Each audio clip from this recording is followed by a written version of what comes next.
Hello everybody and welcome to this tutorial. Today I will show you how you can confirm your firewall settings with Wireshark, or how you can monitor them to an extent in any case, and what happens to all the packets once the firewall is configured for them to be dropped, and how that affects your interaction with other devices on the network.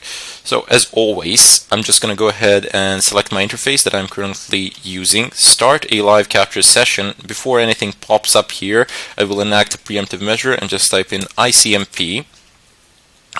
There we go. I don't want to see anything else. There isn't much traffic going on here in the first place, but just in case, primarily because I'm not doing anything on the net pretty much while I'm recording this. So anyway, you see there's an empty screen here, nothing is displayed, there are no packets, nobody's pinging anybody, and now I can open up my virtual machine. This is something that is usually blocked on businesses. Businesses block this sort of a protocol, ICMP.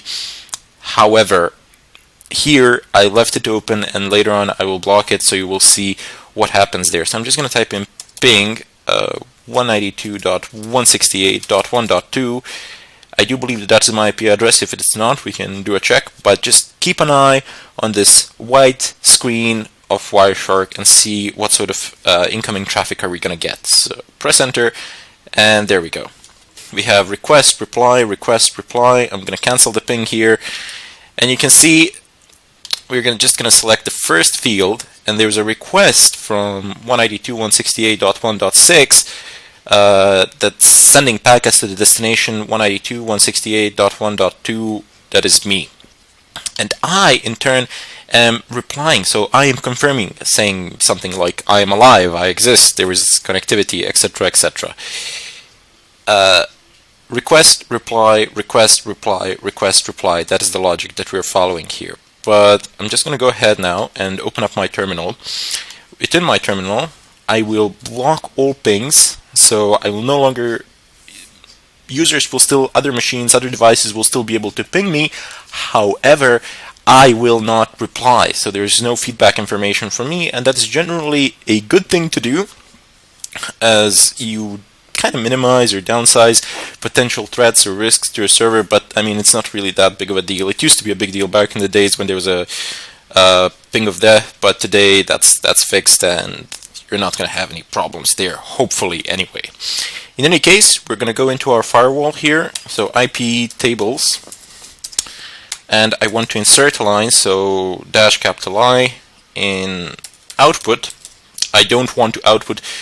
You have output and input rules, so outbound and inbound traffic. I do not wish to reply to ICMP packets, so I'm just going to specify a protocol, so -P for protocol, ICMP, J to specify a command to specify the behavior of the firewall, and I'm just going to say drop. So do not reply anything that comes that's marked as this protocol.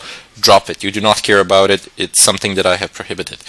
Press enter. There we go. Rule has been applied, and this list still stands as it is, but I'm going to go back to my virtual machine, clear the screen here, and repeat the ping process again. So I have pinged myself, and you can see that there is a ping coming in. Hold on, let me just do this. Scroll down to the bottom. Yep, there we go. That's why automated scrolling is very nice. And here we go. The ping is going through. It is passing. It is reaching us, but we are not responding. Our network card, due to our firewall rules, does not do anything. It just takes the packet in. It sees that it's something that the firewall has prohibited, and it does not react. There is no outbound traffic. Nothing is happening. So I can be pinged, but nobody knows. I am not responding to anybody. There is nothing happening. So this is a very nice feature that you can implement, especially in Linux, since firewalls are completely open source, and you can do whatever you want with them. There is a vast sea of filtering commands, and usually you can apply those similar filtering commands to Wireshark as well. So there's a very nice interaction happening there. In any case, I thank you for watching, and I hope to see you again in the next tutorial.